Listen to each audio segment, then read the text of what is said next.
Hi అండి, welcome to food and good channel. ఇవాళటి recipe వచ్చి బెల్లం గవ్వలండి. మనకు స్వీట్ షాప్ స్టైల్లో దొరికే బెల్లం గవ్వలు ఇంట్లోనే ఈజీగా ఎలా ప్రిపేర్ చేయాలో చూద్దాం. కొత్తగా మన ఛానల్ని చూస్తున్న వారు సబ్స్క్రైబ్ చేసుకోండి. ఇక్కడ నేను 1 కప్పు పిండి తీసుకున్నానండి, మైదా పిండి. ఇందులో కొద్దిగా సాల్ట్ వేసుకుంటున్నాను. అలాగే వేడి చేసిన నెయ్యి 2 స్పూన్లు వేసుకొని బాగా నెయ్యి అంతా కూడా పిండికి కలిసేలా బాగా కలుపుకొని మనకి ఇలా పిండి అనేది మనము ముద్దలాగా కడితే మనకు షేప్ అనేది వచ్చేలా ఇలా ఉండాలండి. మనకు షేప్ హోల్డ్ చేసేలా ఉండాలి. ఇందులో కొద్దిగా వాటర్ వేసుకుంటూ మనం చపాతీ పిండిలా గట్టిగా కలుపుకోవాలి. ఇప్పుడు కలుపుకున్న ఈ పిండిని ఒక హాఫ్ అన్ అవర్ పాటు మనం పక్కన ఉంచుకోవాలి. మనకు పిండి అనేది మెత్తగా నానుతుందండి. మనకు ఇప్పుడు హాఫ్ అన్ అవర్ తర్వాత మన పిండి అనేది చక్కగా నానిపోయిందండి. ఇది చిన్న చిన్న ముద్దలుగా తీసుకోవాలి. అన్నీ కూడా ఇలా మనం చిన్న చిన్న ముద్దలుగా తీసుకోవాలండి. ఇప్పుడు ఇక్కడ నేను ఒకటి గవ్వలు చేసి చెక్క తీసుకున్నానండి. ఇది ఎక్కడైనా మనకు బయట దొరుకుతుందండి.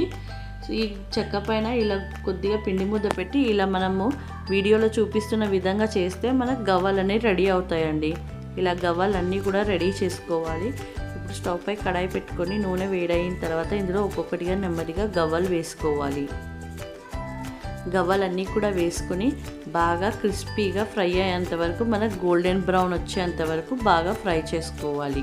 ఇప్పుడు మనకి గోల్డెన్ బ్రౌన్ వచ్చేసేయండి. నేను ఒక ప్లేట్లోకి తీసేసుకుంటున్నాను. ఇప్పుడు స్టవ్ పై మరొక ప్యాన్ పెట్టుకొని అందులో 1 కప్పు బెల్లం వేసుకుంటున్నానండి. తీపి ఎక్కువగా తినేవారైతే ఇంకాస్త బెల్లం వేసుకోవచ్చు.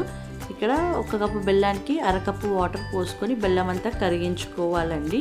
ఇందులో కొద్దిగా యాలకుల పొడి వేసుకుంటున్నాను. ఇప్పుడు మనకు బెల్లం అంతా కరిగిపోయి మనకు పాకంలా అవుతుందండి. ఇప్పుడు మనకి పాకం వచ్చిందా లేదా అనేది ఇలా చెక్ చేసుకోవాలి. కొద్దిగా వాటర్లో పాకం వేసుకొని ఇక్కడ నేను స్మూత్ బాల్లా నాకు చేతికి అంటుతుందండి బెల్లం పాకం అనేది. ఇప్పుడు ఒక 2 నిమిషాలు మరగనిచ్చిన తర్వాత స్టవ్ ఆఫ్ చేసేసుకుంటాను. ఈ పాకం అనేది ముదురు పాకం రావాలి. ఇందులో బెల్లం గవ్వలు వేసేసుకుంటున్నాను. మన గవ్వలు వేసేసుకొని బాగా కలిపేసుకోవాలి. పాకం అంతా కూడా గవ్వలకు అబ్జర్వ్ చేసుకునేంత వరకు బాగా కలుపుకొని పాకం పూర్తిగా గవ్వలకు పట్టేసింది. ఇప్పుడు ఈ గవ్వలను తీసుకొని నెయ్యి రాసిన ప్లేట్లోకి వేసుకొని ఆరబెట్టుకోవాలి. మనకు ఆరిన తర్వాత ఒక ఎయిర్ టైట్ కంటైనర్ తీసుకొని అందులో స్టోర్ చేసుకుంటే మనకు 1 మంత్ పాటు నిలవ ఉంటాయండి ఈ స్వీట్ గవ్వలు. ఇవి చాలా క్రిస్పీగా టేస్టీగా ఉంటాయి. మీరు డెఫినెట్లీగా ట్రై చేయండి. ఈ వీడియో కనుక నచ్చినట్టయితే లైక్ చేయండి, షేర్ చేయండి, సబ్స్క్రైబ్ చేయండి.